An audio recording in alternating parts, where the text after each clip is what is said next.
Добрый вечер. В эфире информационный выпуск Амшевшара. Сейчас расскажем коротко о темах в сегодняшнем выпуске.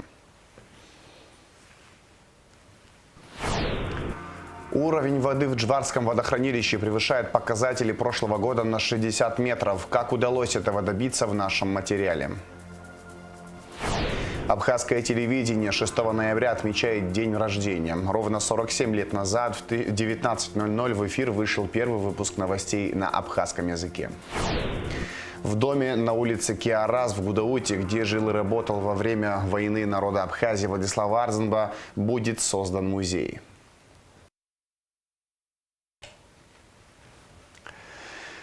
Уровень воды в Джварском водохранилище превышает показатели аналогичного периода прошлого года почти на 60 метров, а значит, республика входит в зимний период с запасом. Этого удалось добиться благодаря снижению потребляемости электроэнергии, в том числе и за счет перетока из Российской Федерации. Параллельно по поручению президента Черноморэнерго проводит по всей республике масштабные работы по модернизации электросетевого хозяйства. Репортаж Айлиты Арутюнян. С августа месяца Абхазия получает коммерческий переток электроэнергии из России в ночные часы и выходные дни, так как в этот период цена перетока в России самая низкая. Такое решение было принято для рационального использования водного ресурса на Ингургэс, чтобы обеспечить прохождение осенне-зимнего периода в более благоприятных условиях для потребителей. У нас есть договоренность до конца этого года. Цена в силу того, что мы сейчас берем переток в ночное время и выходные дни, в среднем составляет 3,1-3,2 рубля по разным периодам. В декабре месяце за 1 киловатт мы будем оплачивать порядка 4 рубля 80 копеек. Вот такая стоимость киловатта-часа будет для нас в это время года. Министр энергетики Батал Мужба напомнил, что в аналогичный период прошлого года в республике ощущался дефицит электроэнергии и были введены веерные отключения. Благодаря предпринятым мерам в этом году совсем другая картина. Также он отметил, что коммерческий переток, начатый с августа, оплачивается полностью за счет собранных средств за потребленную энергию Черноморэнерго. По поручению президента с августа месяца начат коммерческий переток электроэнергии, основной целью которого является возможность рационального использования водного запаса на водохранилище Ингурская ГЭС. Так, на 1 ноября текущего года уровень воды на водохранилище на 56 метров выше, чем аналогичный показатель в прошлом году. Это позволяет нам более уверенно и более стабильно пройти осенне-зимний период, который традиционно является сложным периодом для энергосистемы. Также нужно отметить, что если смотреть на ноябрь прошлого года, веерные отключения вынужденные, они начались уже с 1 ноября. В настоящее время, в этом месяце, у нас никаких веерных отключений не предусмотрено. Это тоже, на наш взгляд, является значительным отличительным фактором по сравнению с прошлыми годами. На данный момент потребление электроэнергии Республикой Абхазия по сравнению с 2022 годом снизилось на 500 миллионов киловатт-часов. По словам генерального директора Ингургэс Ливана Мибоня, при таком уровне потребления гидроэлектростанция без проблем обеспечит республику электроэнергией до конца года. Исходя из очень тяжелой ситуации в прошлом году, мы разработали план и доложили президенту.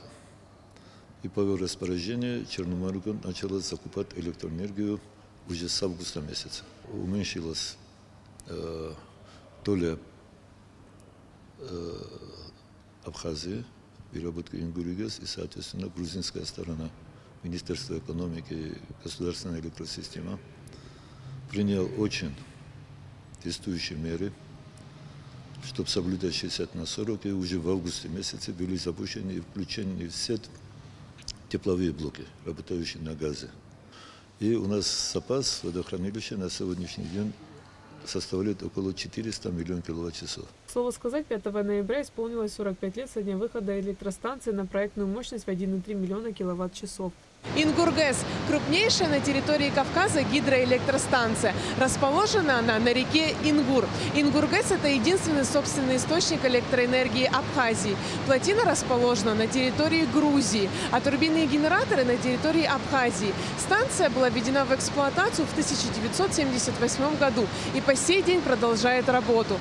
Современное состояние электроэнергетического хозяйства Абхазии характеризуется высоким уровнем износа и устареванием сетевого оборудования, что приводит к значительным потерям при передаче электроэнергии, в отдельных случаях к низкому напряжению в распределительных сетях. Это тексты сообщения Минэнерго Абхазии, опубликованном на странице ведомства в телеграм-канале. Однако специалисты энергетической отрасли не сидят сложа руки. В течение года ими проведена огромная работа по модернизации сетевого хозяйства. Плановые ремонтно-профилактические работы проведены на подстанции 10 киловольт Атабая, подстанции 35 на 10 киловольт Рухский карьер, подстанции Алахадзы, подстанции Бзып-220 и многих других объектах энергосистемы. Летом в Гагрском, Гудаутском, Ачамчирском районах проведены масштабные работы по расчистке просеки вдоль мест расположения магистральных и более низкого класса напряжений линий. На ряде критических участков такие работы не проводились с 2014 года.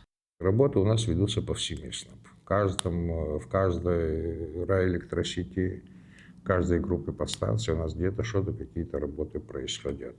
Если подчеркнуть наиболее такую большую и значимую работу, сейчас у нас идет замена сцепной арматуры и проводов на линии Моква 35 киловольт, это в Чамчирах. Значит, в послевоенное время линия была собрана из проводников разного сечения. Вот. Она уже как бы потеряла свои свойства, передающие свойства. Вот. И было решено провести эту работу, потому что в прошлом году многочисленные были обрывы, аварии на этой линии, и люди оставались без напряжения. Сейчас ведутся работы по установке новых трансформаторов на подстанции Дранда, что устранит существующий дефицит трансформаторной мощности. Продолжается модернизация на высоковольтной линии 35 киловольт Моква, что снизит нагрузку на пропускную способность линии и снимет риски частых ограничений в стабильной подаче электроэнергии в период повышенных зимних нагрузок. Мы ведем работы по замене провода на этой линии. Работы, начатые 15 числа, будут проводиться месяц. В течение месяца при хороших погодных условиях мы закончим замену проводов на этой линии. Это улучшит электроснабжение питающих от этих подстанций. Это две подстанции. Подстанция Моква и подстанция Кочара, которая питает большое количество сел Ачамчирского района. Эти и другие мероприятия стало возможным реализовать за счет усиления работы в энергосбытовой деятельности и аккумуляции собственных финансовых средств в рамках действующей тарифной политики. Первая причина сегодняшнего нашего более или менее такого лучшего положения – это, наверное, системная работа по установке прибора учета, борьба с незаконными подключениями, что в результате нам дало существенную экономию по потреблению всей Абхазии. Если брать ее сравнительно с 2022 годом, на сегодняшний день потребление Абхазии снизилось на 500 миллионов киловатт-часов. Но в то же время эта цифра в любом случае не покрывает весь дефицит. На сегодняшний день сложившийся дефицит по году является 700 миллионов киловатт-часов. Это та электроэнергия, та генерация, которой нам не хватает для обеспечения республики по году. Таким образом, республика входит в самый сложный в плане энергообеспечения период с запасом воды в Джаварском водохранилище порядка 60 метров. Это поможет избежать серьезных проблем с энергоснабжением в зимние месяцы, когда в водохранилище наблюдается небольшой приток воды. Аэлита Арутюнян, Давид Хашик, Абхазское телевидение. Две майнинг-фермы обнаружили в Гудауте. Одна из них была оборудована в подвале дома номер 17 на улице Ачамчирской, другая в доме номер 12 на той же улице. В подвале дома номер 17 по улице Очимчирская в городе Гудаута сотрудниками ОКОН МВД и милиции общественной безопасности отдела внутренних дел по Гудаутскому району обнаружена майнинг-ферма. 45 аппаратов по добыче криптовалют, принадлежащие Кокоскере Олегу Артемовичу, изъяты. На момент проверки оборудование было выключено. Еще 15 функционирующих майнинг-аппаратов, принадлежащих Маргане Александру Александровичу, сотрудники милиции обнаружили и изъяли в доме номер 12 по той же улице Очимчирская в городе Гудаута. Изъятое оборудование будет передано в Госстандарт Республики Абхазия. 8 майнинг-аппаратов изъяли в Сухуми в нежилом помещении на улице Чанба, дом 29. Материалы дела переданы в отдел дознания и таможенных расследований ГТК. 4 аппарата для майнинга изъяли в Галском районе. Машинки, установленные в ящики для подавления звука и комплектующие к ним, обнаружили в селе Ряб. В момент проверки аппараты не были подключены к сети. Служба государственной безопасности приступила к проверке по факту инцидента, произошедшего 5 ноября на улице Абазинской в Сухуми. Изучаются все обстоятельства инцидента. СГБ призывает всех воздержаться от преждевременных выводов и распространения непроверенных фактов. Такие инциденты в преддверии выборов в органы местного самоуправления недопустимы, считает депутат Народного собрания Леонид Лакербая. Депутат призвал сограждан проявить гражданскую ответственность и принять активное участие в выборах. Уважаемые граждане Республики Абхазия, избиратели, я хочу напомнить, что послезавтра, 8 ноября 2025 года, пройдут выборы в органы местного самоуправления. Напомню, что несколько раз они переносились. В итоге более чем на полгода были перенесены, и сейчас они должны пройти. Надо отметить, что впервые на этих выборах проявляется такая большая политическая и гражданская активность. Это говорит, на мой взгляд, о зрелости нашего общества. Отрадно, что очень много молодежи участвует в этом процессе и в качестве кандидатов, и в качестве доверенных лиц, и в качестве наблюдателей. Это не может не радовать. Должен сказать, что многие кандидаты в депутаты местных органов самоуправления и не скрывают, что их ближайшая цель – выдвинуться в депутаты парламента Республики Абхазия, выборы в которые пройдут где-то буквально там через 1,5 года. И я думаю, это надо отметить нам всем, что важная веха на пути местного развития управления. 179 человек будут избраны в органы местного управления по всей территории Абхазии. Это такой большой потенциал с возможной перспективой роста. А уж кто станет из кандидатов депутатом, это решать нашим избирателям. В принципе, кампания проходит, в общем-то, нормально, но не могу не остановиться на том факте, который имел место буквально вот вчера. Конечно, первая реакция естественная, недопустима ни в какой степени. Процессы, которые подрывают доверие к выборам, недопустимы любые призывы к срыву каких-либо агитационных материалов, тем более оппонентов. Но я хочу сказать, что для нас ведь это и не новость. Должен сказать откровенно, что первая моя мысль была, что это провокация. Вот настолько явное действие, которое просто не может остаться незамеченным. Срыв агитационного плаката оппонента. Ну и теперь я узнаю из тех сообщений, которые есть в системе интернет, что была большая история. Те люди, которые якобы с их слов в конечном итоге дали команду на срыв этих материалов, получали определенные угрозы, немалые.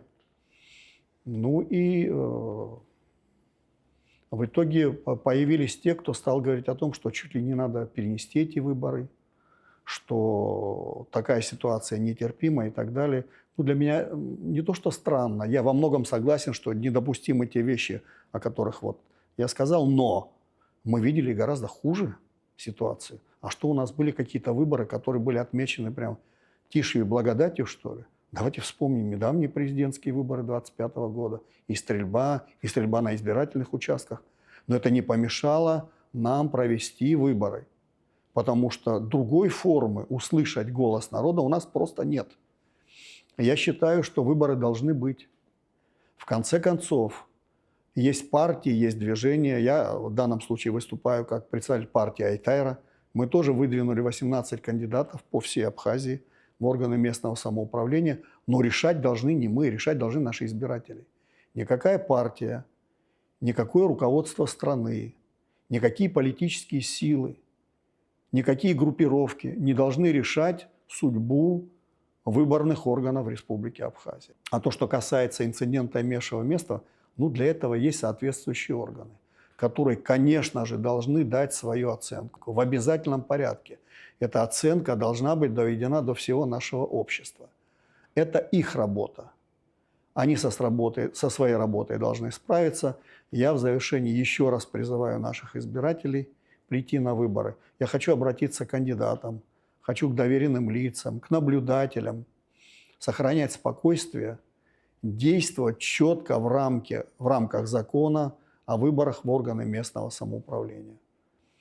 Ждем всех наших избирателей 8 ноября для свободного волеизъявления.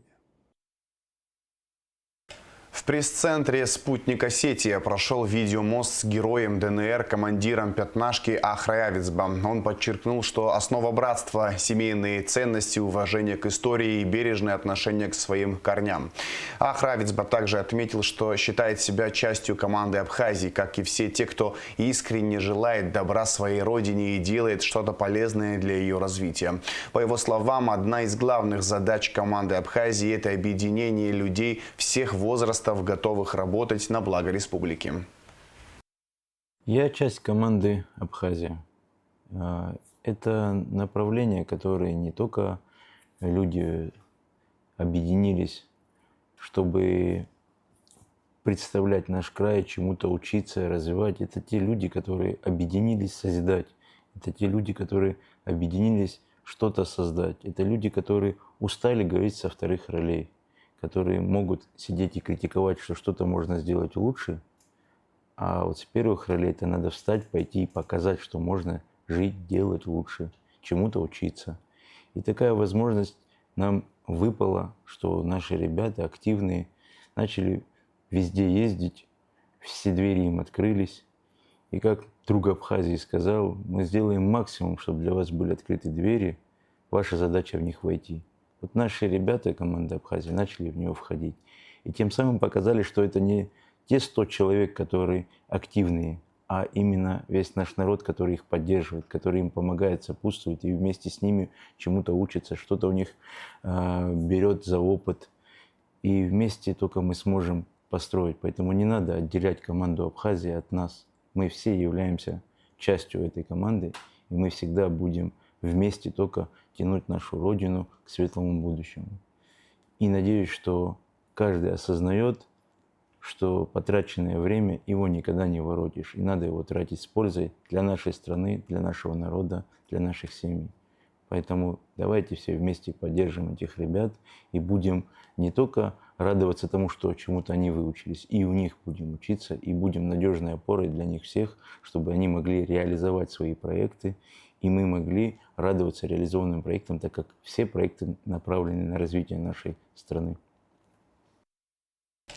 Президент России Владимир Путин на совещании с постоянными членами Совета Безопасности в Москве в среду поручил ведомствам внести согласованные предложения о начале подготовки испытаний ядерного оружия в ответ на аналогичные действия со стороны США. Путин отметил, что Россия всегда неукоснительно придерживалась обязательств по договору о всеобъемлющем запрещении ядерных испытаний и планов отходить от них нет, но должна предпринять адекватные ответные действия в случае проведения ядерных испытаний другими участниками. 3 ноября президент США Дональд Трамп сообщил о проведении испытаний американского ядерного оружия якобы в ответ на аналогичные действия со стороны России, Китая и КНДР. Хотел бы отметить, что Россия всегда неукоснительно придерживалась и придерживается обязательств по договору о всеобъемлющем запрещении ядерных испытаний. И планов отойти от этих обязательств у нас нет. Вместе с тем, действительно, еще в послании Федеральному собранию в 2023 году мною было сказано, что в случае, если Соединенные Штаты либо другие государства, участники соответствующего договора проведут такие испытания, то и Россия тоже должна будет соответствующим образом предпринять адекватные ответные действия.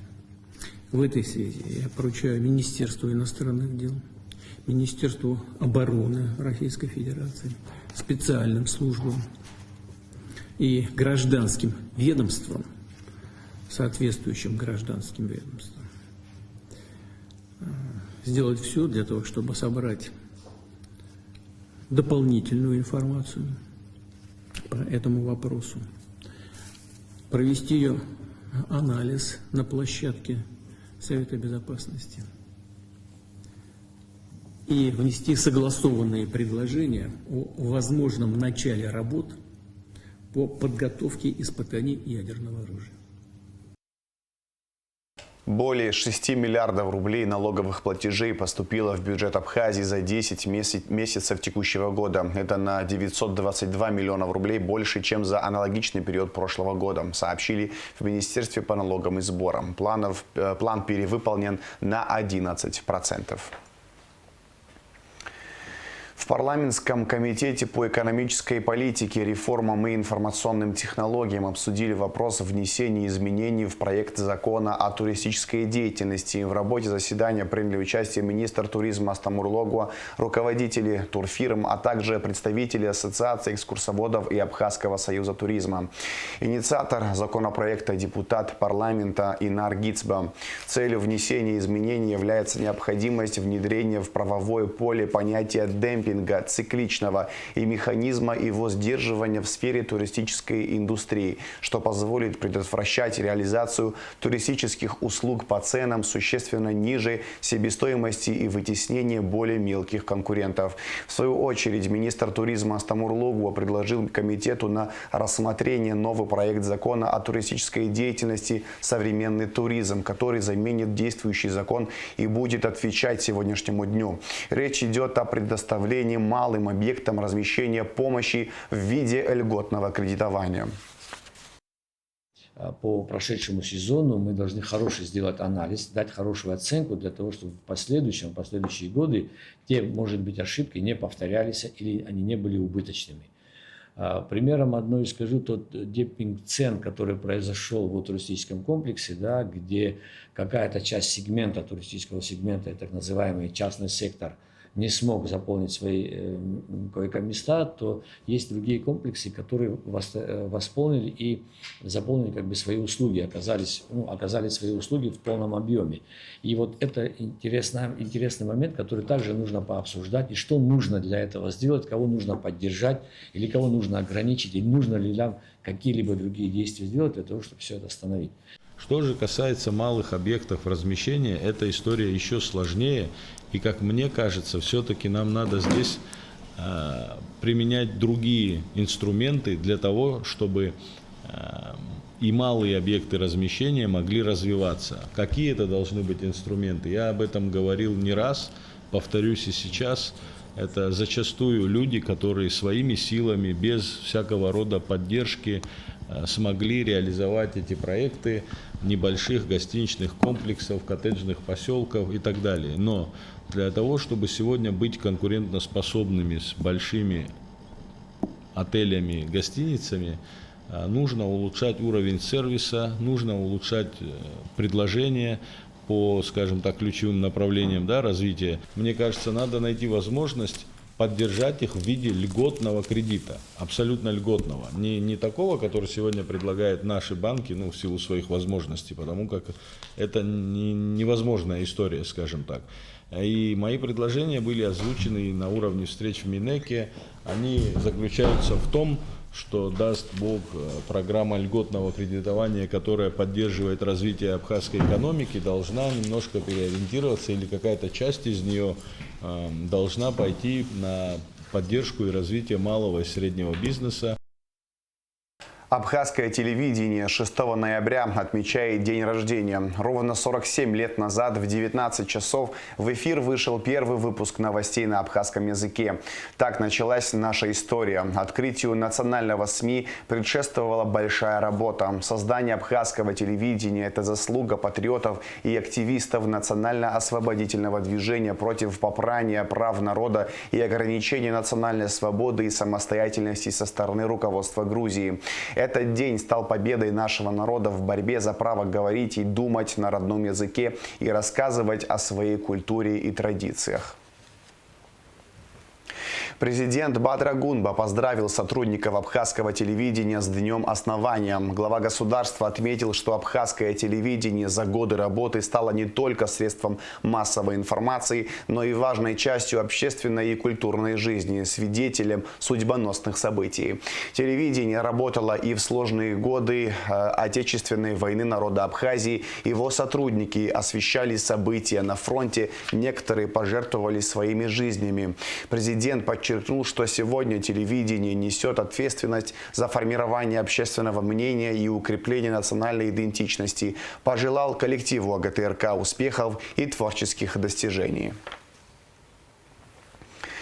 Национальный канал в постоянном развитии. Каждый год к 6 ноября подводим итоги своей работы, достижения в творческом и техническом обновлении, анализируем проблемы развития, формируем алгоритм усилий для их разрешения. Коллектив АГТРК и зрителей поздравила гендиректор Ирина Агрба. У нас, как всегда, много работы. Задач, стоящих перед нами, еще больше. Каждый день мы должны решать проблему качества нового материала. Мы много внимания сегодня уделяем техническому обновлению нашего канала. Уделяем много внимания технологическим новшествам в творческом процессе. И в последнее время, например, невозможно не обратить внимания на то, как меняются наши новости. В наших новостях прямые включения, которые теперь происходят на более регулярной основе. Помимо этого произошла и происходит модернизация освещения в наших студиях. Это тоже немаловажно, это влияет на визуал, на качество нашего видео, на тематические передачи, их, вот скажем, общее такое качество. Это важно. И, конечно, много новой техники мы внедрили и собираемся в ближайшее время еще больше технически обновиться. Хочу подчеркнуть еще одну важную деталь. В нашем информационном поле появилось больше новых экспертов. И часто эти эксперты даже за пределами нашей страны, и мне кажется, что в этой связи наши новости становятся более насыщенными, и более интересными, и более масштабными. Но должна сказать, что конкуренция очевидна. И поэтому мы понимаем, что качество – это то, за что мы должны бороться, за все новое и так далее. Но я хочу сказать, что руководство телевидения старается и пытается, скажем так, учитывать и использовать молодежный креатив и опыт более взрослых поколений. Какой-то такой баланс у нас существует, и мы стараемся его не нарушать. Но сегодня время все-таки испытывает нас и на новые технологии, и на профессионализм наших кадров. И случилось так, что это, видимо, имеет отношение не только к нашему каналу. Видимо, это происходит в разных сферах нашей жизнедеятельности, в нашем государстве, в нашей республике. Это дефицит кадров квалифицированных, профессиональных. И поэтому подготовка новых кадров для телевидения давно стала для нас, может быть, даже ключевым вопросом повестки канала. Но это происходит как бы не так публично, не так открыто, но мы стараемся это сделать, потому что телевидение – это та сфера, где останавливаться, делать передышку нельзя. Ты остановился, значит, ты проиграл. Мы стараемся, и хочу сказать, что на нашем канале очень много настоящих тружеников, которые любят свою работу и свою профессию. Хочу всех поздравить. Поздравить и с тем, что есть определенные достижения, и поздравить с тем, что в этот их профессиональный праздник они такие все позитивные, такие счастливые. Дело в том, что счастье для журналиста, вообще для телевизионщика тем более, это его зрительская аудитория. Динамика нашей зрительской аудитории, она, кстати говоря, хорошая, но будем считать, что она недостаточная, потому что мы более амбициозные, чем это имеет место быть. Да, и объективный зритель, квалифицированный тоже зритель, который не в год один раз посмотрел абхазское телевидение, а тот, который смотрит регулярно, для нас это контроль нашей ответственности и контроль нашего профессионализма. Поздравляю и наших зрителей, любимых, без которых вообще никакого импульса такого серьезного для работы не будет, и наших сотрудников коллектива абхазского телевидения, нашего любимого родного, с этим профессиональным праздником. Сегодня вообще нас поздравило очень много людей и на уровне нашей власти, и представителей общественности, представителей интеллигенции. Как всегда, у нас очень много цветов, должна сказать, в кабинете. Но больше всего сегодня меня поразило и вдохновило то, что у меня была лекция в университете. Я зашла в аудиторию, и вдруг встает один студент и обращается ко мне и говорит: Ирина Шотовна, я хочу поздравить ваш коллектив, абхазское телевидение, с профессиональным вашим праздником. И я смотрю, все встают, студенты, и аплодируют. Я считаю, что это и есть счастье вообще для всего нашего коллектива. Это тот момент, который нас вдохновляет и заставляет нас бороться со всеми трудностями, которые бывают на нашем пути. Сегодня мы принимаем поздравления от коллег, друзей, руководителей различных министерств и ведомств. С днем основания нас поздравил премьер-министр Владимир Делба, вице-премьер-министр внутренних дел Роберт Киут, министр иностранных дел Олег Барцец, исполняющий обязанности министра обороны Беслан Цвижба, руководитель Госкомитета по связи и массовым коммуникациям Рулан Бирулава. В поздравлениях звучат пожелания творческих успехов и новых достижений во благо Абхазии, к чему мы, безусловно, стремимся. Сегодня абхазское телевидение – одно из главных государственных СМИ в республике. Мы стараемся оперативно, правдиво и качественно доносить информацию своим зрителям, а также продолжать традиции наших предшественников, сохраняя свою идентичность. Стараемся сохранять дух Апсуара и готовить передачи именно в этом ключе, заботясь о воспитании подрастающего поколения. Но что думают о нашей работе наши телезрители?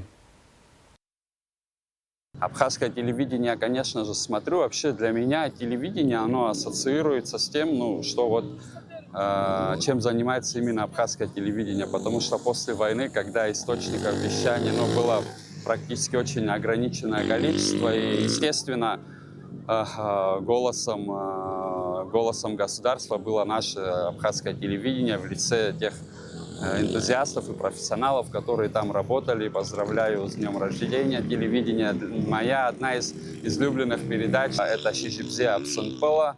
На мой взгляд, там очень динамично мероприятия проходят, и общение такое вживую между спикерами и ведущими, которые, на мой взгляд, раскрывают существующие проблемы и, наоборот, преимущества развития молодежи, страны, государства в целом. Обычно мы всей семьей садимся вечером и смотрим новости, вечерние новости. Я хочу сегодня искренне поздравить абхазское телевидение, всю команду во главе с Ириной Шотовной, чтобы каждый их день был наполнен яркими событиями. Спасибо им большое за их работу и талант. Абсолютно хубша самшаха хубшут бзиях бодуе программа ко. Зигир зейгесчер истохуба губзира кужара ко гуамч наске зигир рыдыснуху абсолютно хубшамш.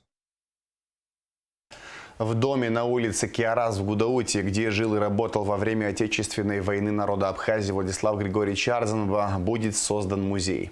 Недавно президентом Бадры Гунба было принято решение приобрести дом и передать его Государственному музею имени Сергея Дбар.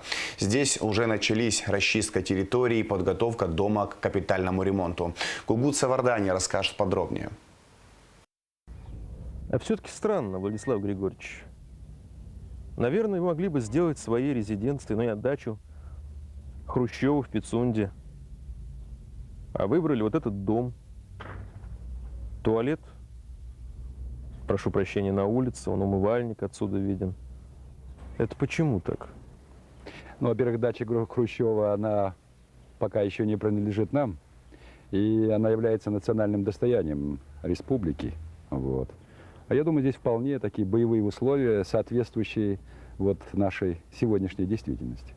Май 1993 года, до окончания войны еще 6 месяцев. Российский журналист Андрей Караулов берет интервью у главнокомандующего Владислава Арзенба во дворе старинного дома, в стенах которого с первых дней боевых действий и до победы располагалась резиденция первого президента. А это уже 2025. Спустя годы по инициативе нынешнего главы государства Бадры Гунба здесь готовятся к началу капитального ремонта.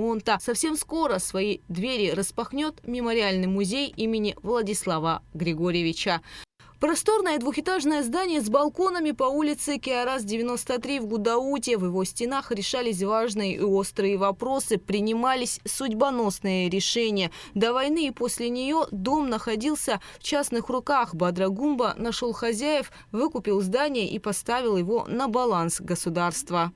Учитывая историческое значение этого дома, в котором принимались судьбоносные, без привлечения решения для нашего народа, дома, в котором во время Отечественной войны народа Абхазии работал национальный лидер Владислав Григорьевич Арзенба, президент Абхазии Бадра Гунба принял решение приобрести этот дом и передать государству. Передать государству с тем, чтобы здесь открыть музей. Президент считает, что этот дом имеет особое значение, символическое значение. Приходя сюда, когда здесь будет музей, представители молодого поколения должны почувствовать атмосферу того времени, дух того времени, ответственность тех, кто стоял у истоков нашего государства. В первую очередь, конечно же, нашего национального лидера Владислава Григорьевича Арзенба. Здесь уже приступили к расчистке территории. Готовится проектно-сметная документация на капитальный ремонт здания. Дом входит в список объектов историко-культурного наследия. Это все будет сохраняться в историческом виде, как это было предусмотрено с самого начала. И опять-таки, учитывая, что это здание историко-культурного наследия, все должно быть в первозданном виде. А какие-то сроки есть, когда нужно объект сдавать? В данном случае никаких сроков быть не должно. Здесь единственный критерий – это будет качество строительства.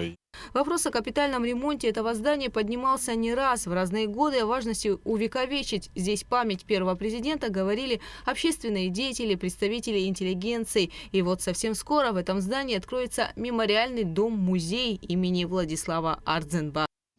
Очень приятно.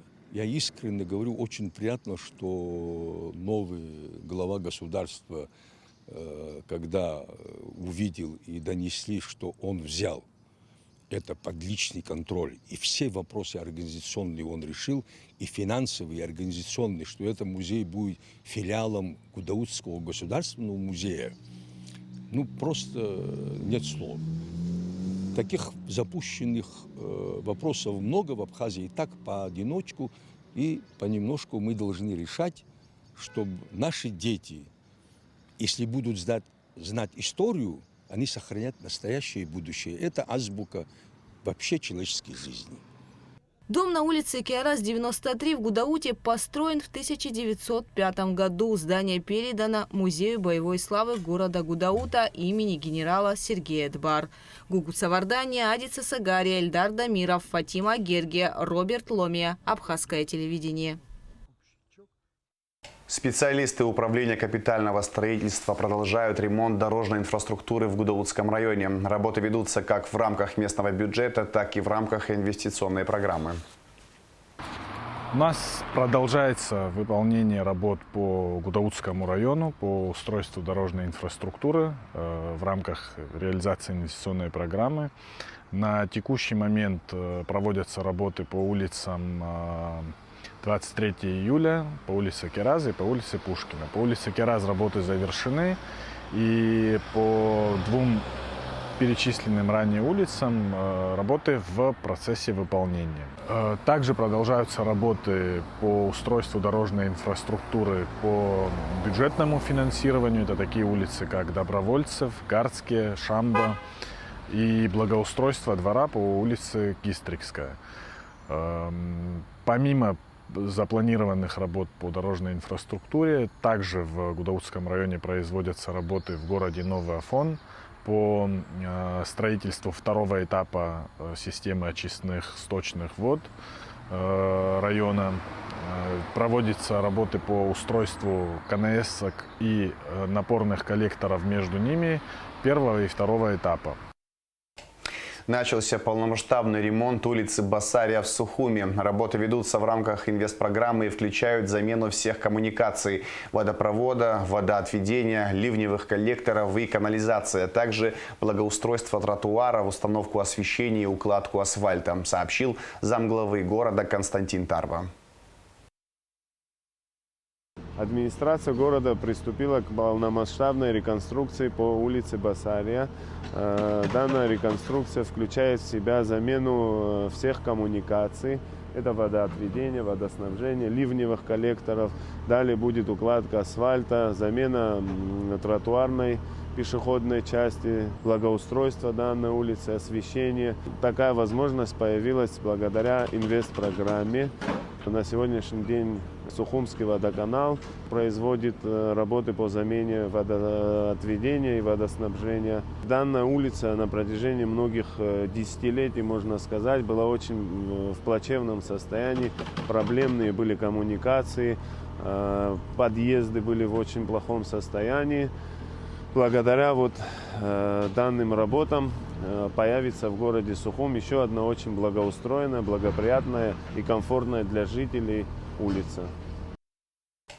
За прошлый год и 10 месяцев этого года зарегистрировано 290 ДТП, в которых погибли 83 и пострадали 388 человек. Для сравнения, в предыдущие годы погибли 121 человек, пострадали более 500. Сотрудники ГАИ проводят профилактические рейды ежедневно, но добиться кардинального снижения количества ДТП пока не удается. В ведомстве ведется планомерная работа по улучшению ситуации на дорогах. Подробности рассказал начальник УГАИ Дамир Явицба. Смотрите репортаж после выпуска новостей. Вице-премьер Абхазии Тарач Хагба принял участие в 13-м международном форуме «Россия. Спортивная держава» в Самаре. Он отметил значение абхазских традиционных игр для сохранения национальной идентичности и рассказал о росте интереса к ним. Кроме того, Хагба напомнил о 7 медалях сборной Абхазии на играх БРИКС-2024. Мы выступали на двух очень важных для нас площадок. На первой площадке мы обсуждали о важности популяризации национальных видов спорта. Мы прекрасно видим и понимаем, какое большое внимание оказывает этому направлению Российская Федерация. И мы предпринимаем также первые шаги. У нас многовековая большая спортивная история. Совсем недавно мы создали Федерацию по национальным видам спорта.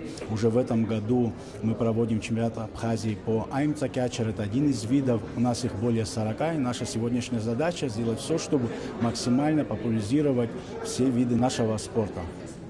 Теперь, что касается второй площадки, мы говорили об ограничениях, что спорт должен быть без границ. Абхазский спорт, как никто другой, понимает, что такое ограничение.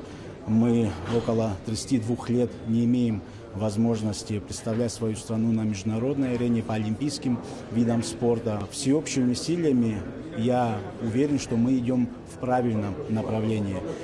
Непосредственно мультиспортивные игры стран БРИКС дали новый импульс развитию нашего абхазского спорта. На этом останавливаться нельзя. И сегодняшняя площадка дает нам возможность заявить о себе еще больше. Фестиваль «Маршруты здоровья» прошел 6 ноября на исторической поляне Мук-Ашта в Ачимчирском районе. Мероприятие станет тестовым перед запуском спортивно-туристического кластера в восточной части страны в мае 2026 года. Программа фестиваля – веломаршруты, скандинавская ходьба, забег, приземление парашютистов на поляну, запуск воздушного шара, езда по бездорожью на квадроциклах и многое другое. Проект реализуется по инициативе команды Абхазии. Этот проект в целом поспособствует привлечению туризма в страну и, естественно, он поспособствует развитию сел, развитию сельского хозяйства, так как если этот проект заработает, будет большой спрос на сельскохозяйственную продукцию, так как большое количество туристов и спортсменов, семей планируется приглашать, чтобы они принимали участие в этом проекте. А сейчас расскажем о погоде. В пятницу, 7 ноября, в Абхазии без осадков. Температура воздуха ночью 7-12, днем 19-24 градуса тепла. Температура морской воды плюс 17 градусов.